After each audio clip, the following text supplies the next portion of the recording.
2006, October 19th. Today is Lecture 21, The Rotation and Revolution of the Earth. I will begin in just a moment. Okay, we want to finish up. We've been talking about the rise of modern astronomy. We've talked about, last week we went from Greek astronomy up through Galileo, Kepler, and Newton. And this week we've been talking really about applications of Newton's laws. How do we go from first principles of motion and law of gravity to explain all of these things which were otherwise literally inexplicable beforehand? All the previous models of Ptolemy, even of Copernicus, weren't physical models. They were simply trying to describe the motions, and they wanted to preserve appearances. But they never answered the question, why do they move the way they do?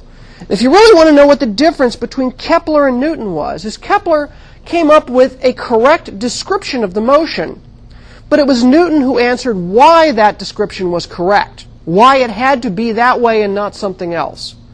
And in removing all the machinery of epicycles and equants and that, Newton achieved a great synthesis. It was a great simplification. Yeah, okay, when I express it mathematically, that doesn't look simpler at first sight, but it really is a lot simpler.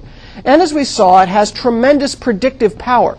It not only explains phenomena we've been observing for thousands of years, it also has the ability to predict new phenomena. The return of Halley's Comet, the discovery of the planet Neptune. These are things which are utterly unheard of in the Aristotelian way of viewing of the world. The Aristotelian view of the world is a world of serendipity. You discover things by accident. Stuff happens, and you never have an explanation for why. But in the Newtonian way of viewing the world, it turns out to be a very fruitful way of viewing the world, because we can predict new phenomena and then go out and observe and confirm those phenomena, or maybe find that those phenomena don't work that way. And then the explanations are not just an end in themselves. We've solved the problem of planetary motions, we can go home and do something else. But they become a beginning. They become a tool for exploring the universe. And that's really what the real important aspect, the real key aspect of the scientific revolution was. It wasn't an end in itself. It didn't end with the explanation of the planetary motions. That was just the beginning. And a lot of what we're going to see in the rest of the class is how that beginning unfolded. What do we know now? And get a better appreciation that when we talk about various effects or various interactions between planets, I'm not just making it up. I'm not just trying to come up with an explanation that looks like it explains what's going on. I'm appealing back to first principles. I have some feeling, imperfect to be sure, how the universe actually works, and we apply that. This was a tremendously liberating view of the world. The problem with world views like points of view is they're just opinions. But if you actually have a machinery for answering questions which is independent of one's personal opinion, that's very powerful.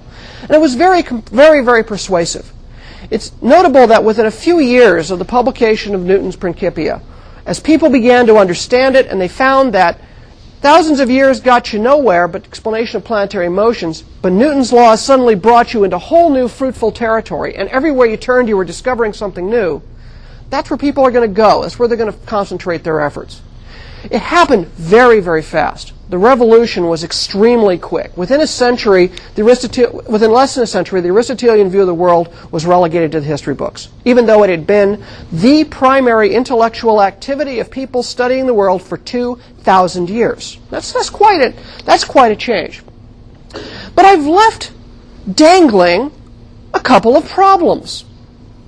Once you bought into the whole Copernican view, once you saw the beautiful, compelling proof by Newton and Galileo and all the observational work, Kepler's laws, you said, of course, it's simple, it's basic. We can move forward from this. We still left unanswered the main objection to the Copernican principle. Can we actually prove that the Earth rotates around its axis and is revolving, orbiting around the sun? How do you prove that without an appeal to the very astronomical observations we've been trying to explain for 2,000 years? And that's what today's lecture is about how we actually prove directly the rotation and revolution of the Earth.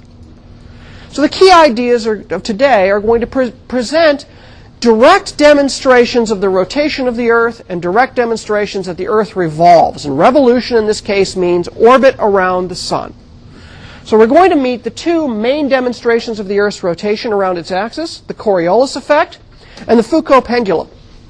These were dramatic demonstrations which were brought forward primarily in the 19th century that really showed, without an appeal to astronomical measurements, that the Earth actually rotated. The demonstration of the Earth's revolution, which was really the primary scientific objection, along with the impossibility of the Earth's rotation to the Earth moving around the Sun, is embodied in the phenomenon of stellar parallaxes. Now, we've already met stellar parallaxes, but I want to now show the resolution of that objection. Astronomers at the time of Copernicus, and perhaps even astronomers back in the time of Aristarchus of Samos. Remember, it was Aristarchus who proposed the first known heliocentric system back in the 3rd century BC. Certainly could make the objection that if the Earth was moving around the Sun, we should observe stellar parallaxes. Those parallaxes were not observed with the best techniques available to date, and from that they concluded that therefore the Earth was not moving. That's a valid objection, but it has an escape clause. And the escape clause is maybe your measurements aren't good enough to see it. We always worry about that escape clause whenever you try to rule out something with a negative. So we'll see an example of that today.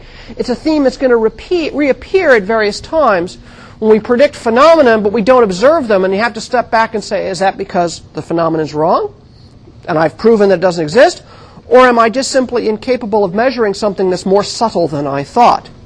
This is an example of the latter. Now, there's a legend that occurs that when Galileo abjured his errors and heresies before the Roman Inquisition, on signing his confession, he muttered under his breath in Italian, "Eppur si muove," which translated directly means, but still it moves. That's certainly apocryphal. Galileo knew who he was up against, and if you're not going to mouth off to an authority like that. But the legend certainly has remained, and the question is, and still it moves, does it actually move? How do you actually prove that the Earth is moving? And what is the objection? What's the mental block to this? Well, the big mental block of the Aristotelian view of the world is that it's simply absurd to them that the Earth was revolving around the Sun in an orbit once a year, or rotating around its axis. And their objection was not really that obtuse. It's actually a common sense notion. I mean, right now, do you feel that you're moving? No. You don't have any sensation of motion right now at all. So this is really one of the main objections to the heliocentric system, is we are not sensible of the motion of the Earth, therefore it does not exist. Now, we can get around that. We're going to explain that here today. But the question really boils down to, let's say I want to prove that the Earth is rotating on its axis, and I want to prove that it's orbiting around the Sun. And I want to do that without an appeal to observations in the heavens per se, meaning the daily rise and set of the Sun, or the Sun and Moon and stars, or the annual motion of the Sun around the sky. Because I can equally well explain those away from a fixed Earth at the center, and the stars and the Sun are in motion. That was the whole problem for 2,000 years.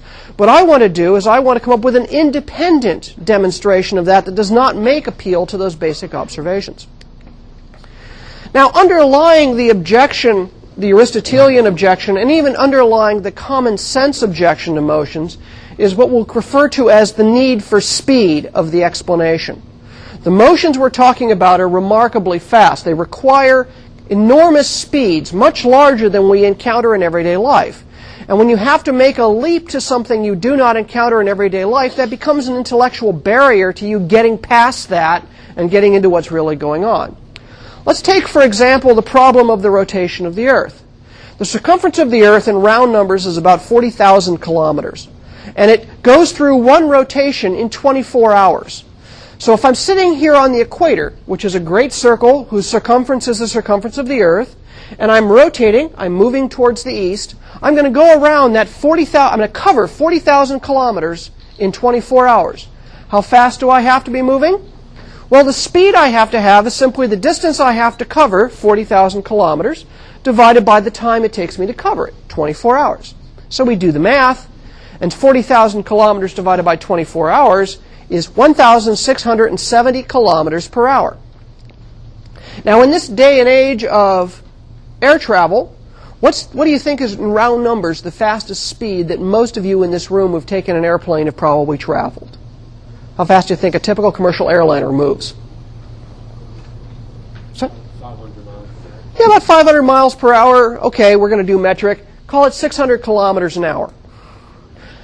But You didn't have commercial airliners in the 2nd century BC. The fastest you could move is how far you could walk or run in a day, how fast the fastest runner could move, how fast the fastest horse could run, how fast the fastest ship could sail.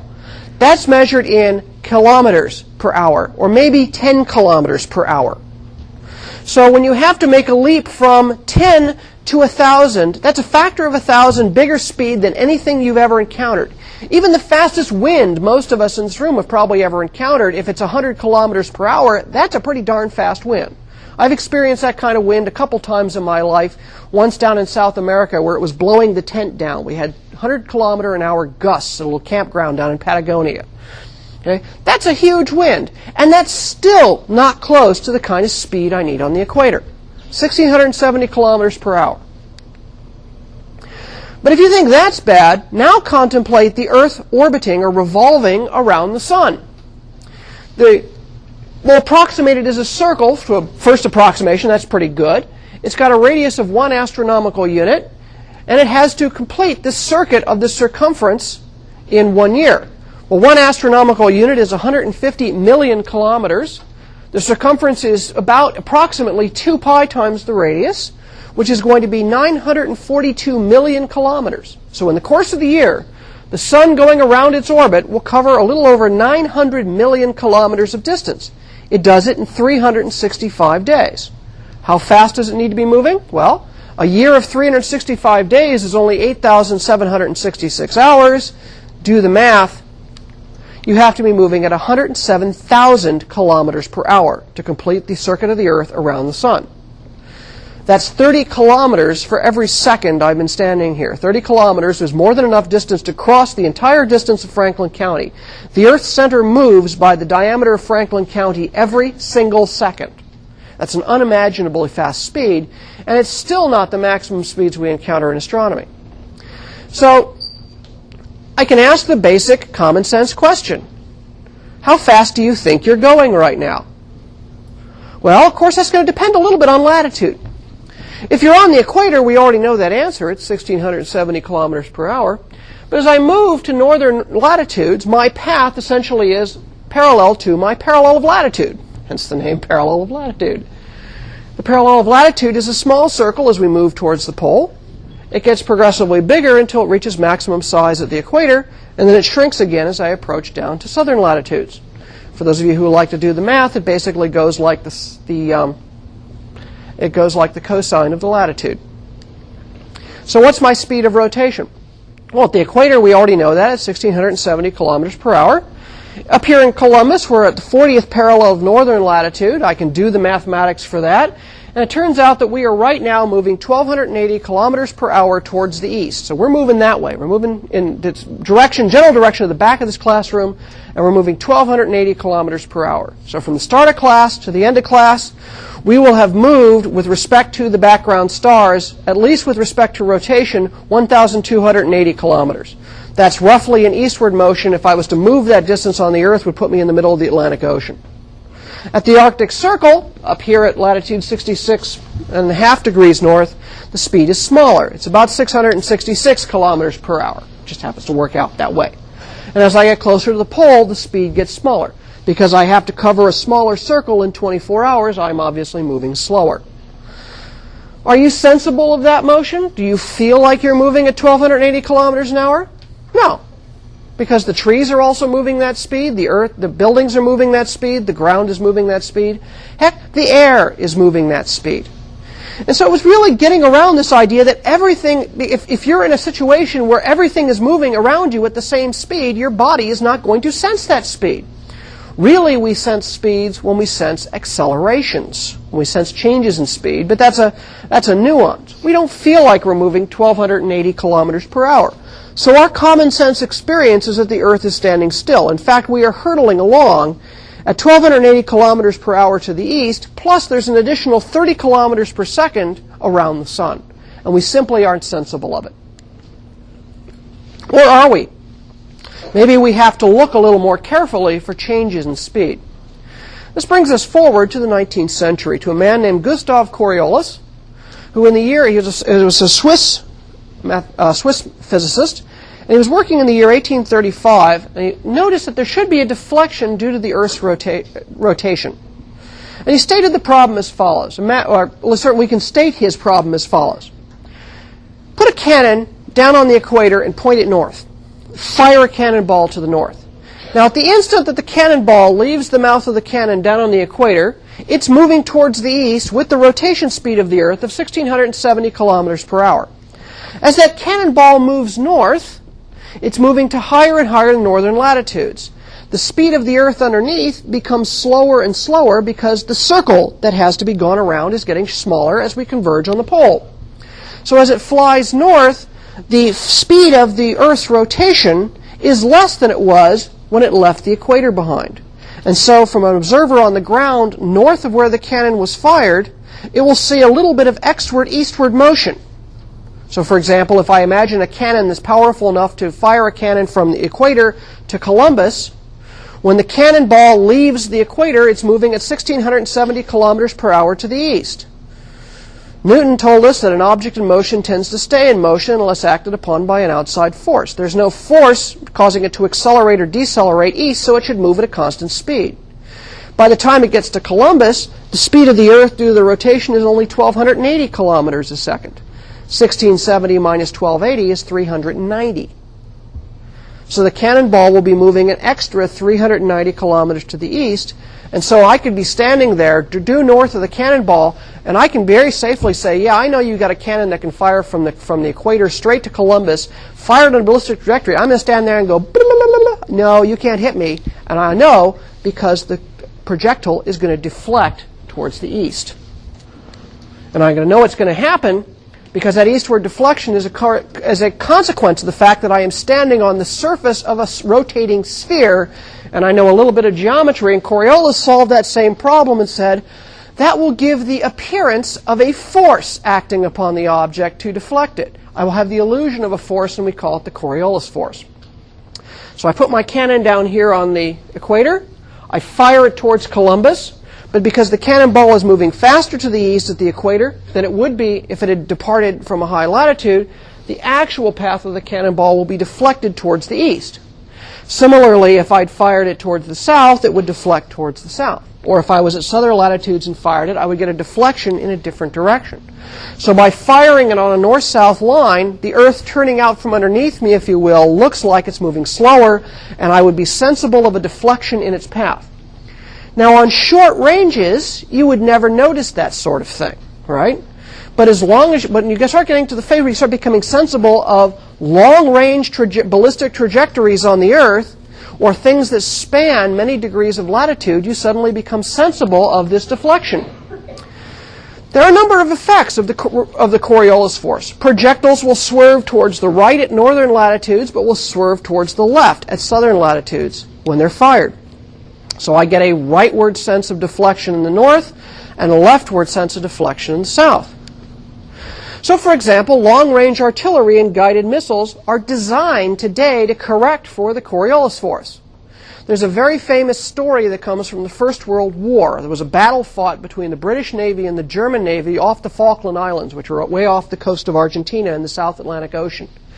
The British Navy left its ports up in Scapa Flow, up in the Orkneys, headed down and was chasing a German fleet that was trying to break its way into the Pacific to cause havoc among revenue ships in there. They encountered them off the Falkland Islands, and of course they began hammering away at each other with their long-range ship gunnery. In the First World War, guns were capable of firing shells tens of miles. So they would start banging away at each other at long distance, and all of the British shells were landing in the wrong place, whereas the German shells were doing a pretty good job of whacking against the British ships. Until someone realized that their automatic gun sight calculators on each of the guns were calibrated for the northern hemisphere Coriolis force, and they had to literally flip them over. They were overcompensating for the northern hemisphere force, but they were in the southern hemisphere at the Falkland Islands. Once they figured this out, they turned their gun sight calculators around, and suddenly they started hitting the German ships. Some of that story is disputed as apocryphal, but it's exactly the sort of thing you'd have to worry about. But the real place where we see the Coriolis force is the effect on weather systems. And this is fairly subtle, but it's very obvious if you live in the right or wrong place, depending on how you look at it. Large cyclonic storms, large rotating low-pressure system storms in the northern hemisphere rotate counterclockwise. Because a storm is big enough to span multiple latitudes, it will see a different rotation speed of the Earth underneath it at northern than southern positions. And when you work these out, it works into a counterclockwise rotation in the north. Those low-pressure cyclonic storms, or the biggest of those, are called hurricanes. In the southern hemisphere, the analog of a cyclonic storm, a hurricane in the north, is called a tropical cyclone. Tropical cyclones, because we're now in the southern hemisphere, rotate clockwise in the southern hemisphere. Is that actually true? Sure is. There's a picture from the satellite of Hurricane Katrina in the Caribbean Ocean making its way through landfall there around New Orleans. It's rotating in this direction. It's rotating counterclockwise. On the right-hand side, this picture shows Tropical Cyclone Faye, which did a terrible amount of work up around Darwin, Australia in the year 2004. Notice the direction of the pinwheel is exactly opposite. So if you're in a southern hemisphere storm, you will be rotating clockwise with respect to the hurricane winds, and the hurricane force winds in the northern hemisphere are going to rotate counterclockwise. And what's happening is the Coriolis force. The Earth here is at southern latitudes, at the southern extent of the storm. It sees a very fast rotation. The atmosphere is moving at a much faster speed than up in the north. The atmosphere is moving more slowly. And when you set your circulation pattern up there, you actually get a natural counterclockwise circulation pattern begins induced. That circulation is induced because the Earth is rotating at the rate it is. So part of the energy that gets tapped for these storms, a lot of the energy comes from water evaporation and things like that, but what gives them their rotating cyclonic nature is it's actually tapping into the rotation energy of the Earth due to the fact that we are on the surface of a rotating sphere. It's a very, very convincing demonstration of the rotation of the Earth. If you were on a flat Earth or if you were on a stationary spherical Earth, you wouldn't get a circulation pattern. It could go any which way it wanted to. Of course, it's at this point I have to flush an urban legend. The Coriolis force works over large scales. It does not work over small scales. It does not work over, say, the scale of a tub or a sink or a toilet bowl. And therefore, you cannot, I don't know, James Bond's story, episode of The Simpsons, Bart versus Australia. If you flush a toilet in Australia, it does not circle around down the hole in the opposite direction than a toilet flush in the northern hemisphere. And the reason is because the latitude difference between the front and back of the bowl is not very big, and so you're not going to get a big Coriolis force. Even if I took tremendous care, I made a great big giant round basin, filled it with water, let it settle so there was no residual flow in it at all. I mean, let's face it, when you fill it with a hose, you induce a circulation. I can induce that circulation in another direction, let it all settle down, sit for a day, and then pull the plug out in the bottom. Which way it starts to go is going to be largely dependent on maybe a little bit of remembrance of the direction in which it was filled. After all, I can design a toilet to flush left or flush right, put them anywhere. I know. I've tried. I've been to the northern and southern hemisphere. It's really strange. I'm a physicist. I'm well trained. But you got to tell you, the first thing I did when I got to Santiago, Chile, the first time was I flushed it and went, oh, what am I doing this for? It's true. It's an urban legend. But we all think toilets do not flush clockwise in Australia. Or any other place south of the equator, and you can't say, well, what happens on the equator? Yeah, it doesn't all go straight. No, it doesn't happen. Coriolis force is a long-range force. It works over big phenomena. It doesn't work over sinks. So, it was a great Simpsons episode, but it doesn't work. Well, that's one way of doing it, but you have to be kind of sensible of long-range things. There's a much more immediate local demonstration of the rotation of the Earth, and that was due to a man by the name of Léon Foucault, who lived in the 1850s, who invented a device called the Foucault pendulum. What he did was he went inside. Anyone here been to Paris? How many of you have been to the Pantheon in Paris? It's this gigantic dome building. Yeah, I know. Everyone goes to the Louvre and the Seine and else like that, and you drink a lot of wine. But most people don't go to the Pantheon because they charge a lot to get in. I actually paid to get into the Pantheon. It's pretty cool. It's a large dome area. It's it's the sort of temple to France's greatest scientists, and Napoleon's buried in the basement. And he put a big pendulum inside the dome. It was 67 meters long, with the plumb bob down in the main lobby of the Pantheon, and he started it swinging north-south.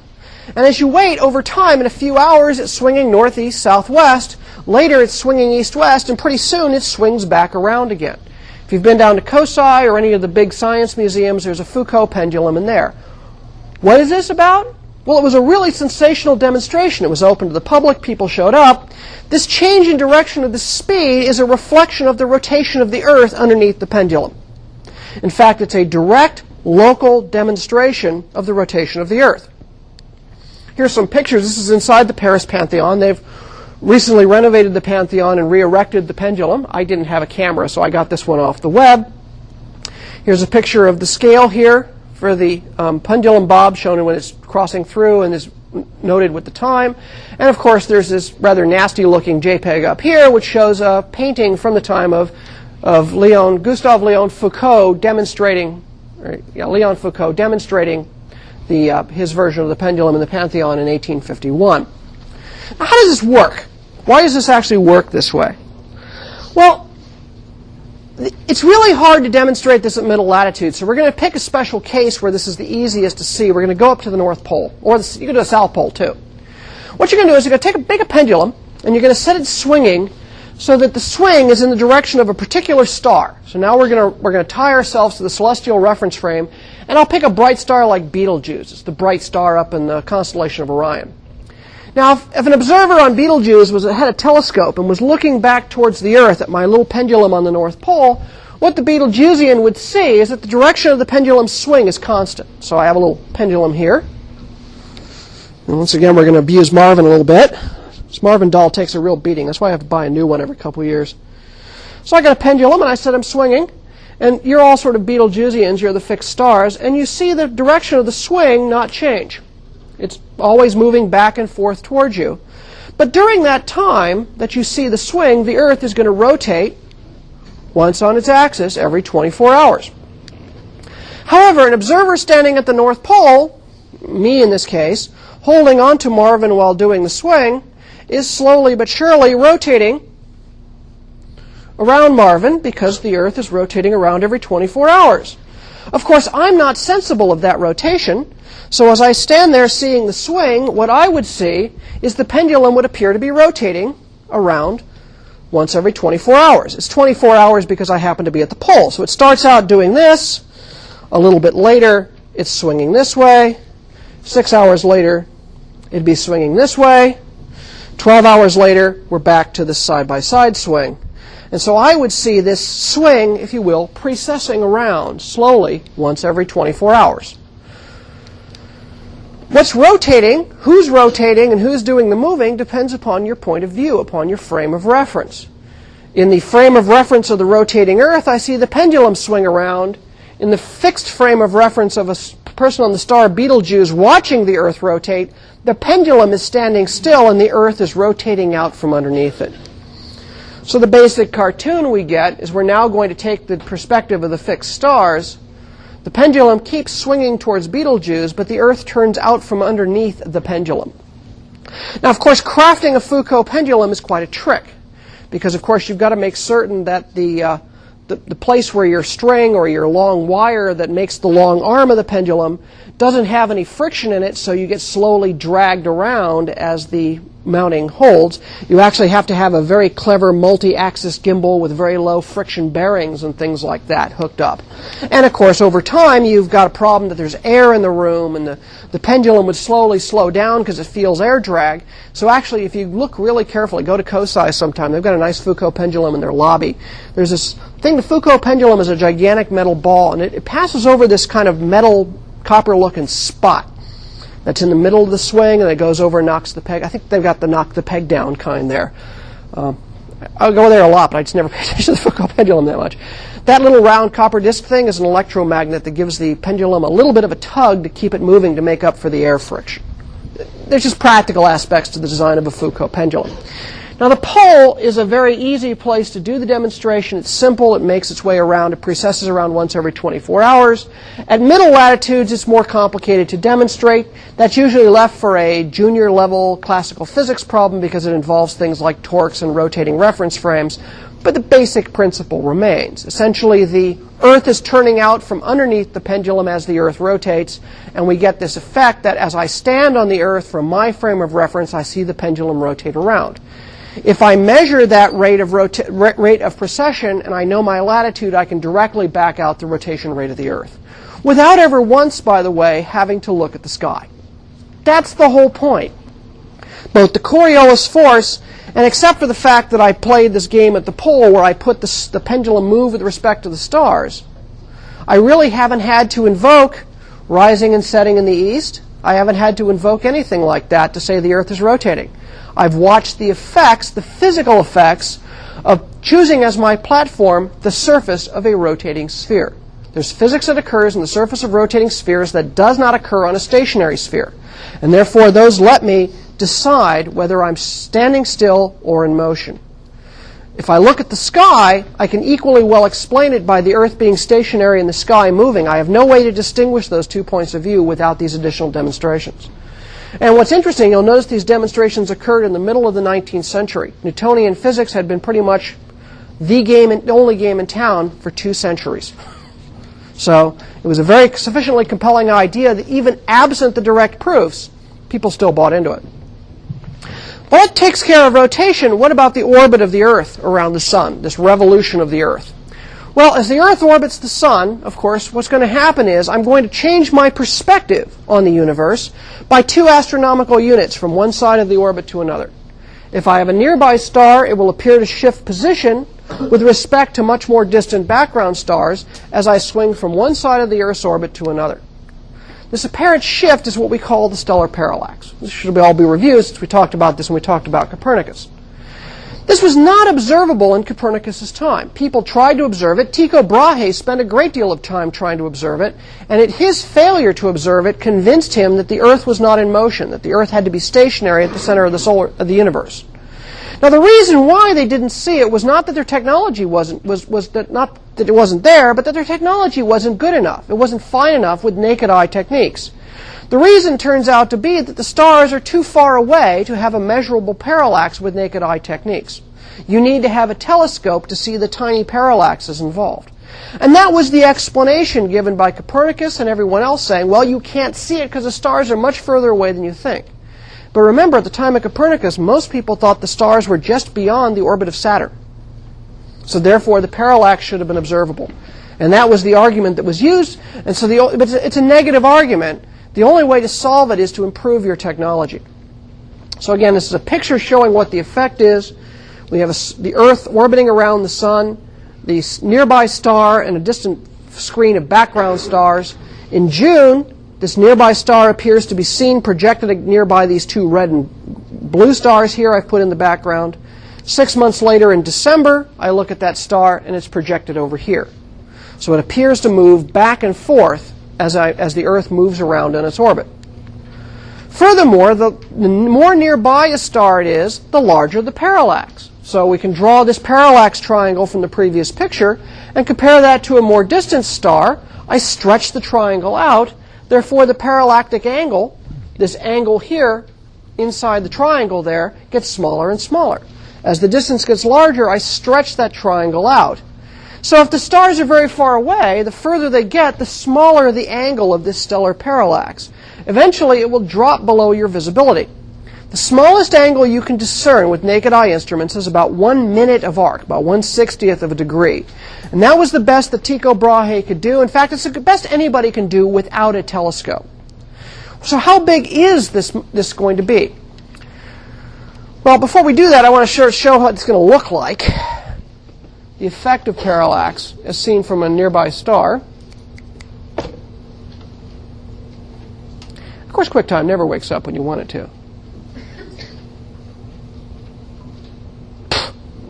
Okay, maybe not. I'm not going to ask. Okay, where are we? So why couldn't you see parallax? Well, the smallest you can see is about an arc minute, but it turns out, jumping ahead to the answer, the stars are just a whole lot further away than people thought. They're not just beyond the orbit of Saturn. They're way beyond the orbit of Saturn. One of the nearest stars, the nearest bright naked eye stars, is Alpha Centauri. It's at a distance of about 4.3 light years, which gives it a parallax angle of basically 76/100ths of an arc second. Well, remember that the smallest angle you can see with the eye is 1 arc minute, which is 60 arc seconds. This is something like 80 times or more smaller than you can possibly see with the naked eye. You simply can't measure it, and that's the nearest star. For every other star, that simply gets worse. In fact, parallax wasn't observed till finally in the year 1837 using telescopic techniques by this guy, Friedrich Wilhelm Bessel, who observed a star, not Alpha Centauri, which is not visible from northern hemispheres, but 61 Cygni, a star so faint, actually it barely is visible to the naked eye. It needs a telescope to see it. And he measured a parallax of 0.3 of a second of arc. So it's a terribly tiny little number. That's basically about 1/180th in round numbers of the smallest angle you can view with the naked eye. So in order to measure parallaxes, you've got to get really tiny angles. You've got to have very good telescopes. Simple modern truth. We've only still, even with modern satellite technologies, we're barely measuring parallaxes of tens of thousands of stars, and that's only been in the last decade. The stars are so far away, parallax is really hard to see. It takes really detailed techniques. The distance of 61 Cygni is 10 light years. That's barely out of the backyard. So what's going on here? Well, in many ways, like I've implied at the beginning of the lecture, this is kind of the cosmic anticlimax. The first firm observation, the real physical proof that the Earth rotates on its axis, that the Earth orbits around, if you will, revolves around the sun, did not come until more than 2 centuries after the end of the Copernican revolution, when the final victory of Newton and the publication of the Principia. It took another 200 years. By then, the use of the telescope, various revolutions of thought, showed the manifest truth of the Newtonian view of the world. It was a way of progressing forward. And so when these proofs finally did come, people thought they were pretty cool, but they didn't need them anymore. But it's an interesting reminder that sometimes ideas can be extremely compelling, that we're willing to move forward with them, even if some of the fundamental proofs are still not available to us technologically. In large measure because we know those proofs may be just around the next corner, the next state of the art, the next version of the experiment that we're doing. Unless we keep pushing and pushing and pushing, and we never see the phenomenon. We refine, we push, make things better, and we never see it, that's when people start stepping back and saying, something's wrong. Doesn't always happen. Sometimes it does, sometimes it doesn't. We should keep an eye out at that sometimes in the things we're looking at, especially when we talk about things in the heavens. And we'll see that as the class goes on. No questions? I'll see you all tomorrow at the quiz.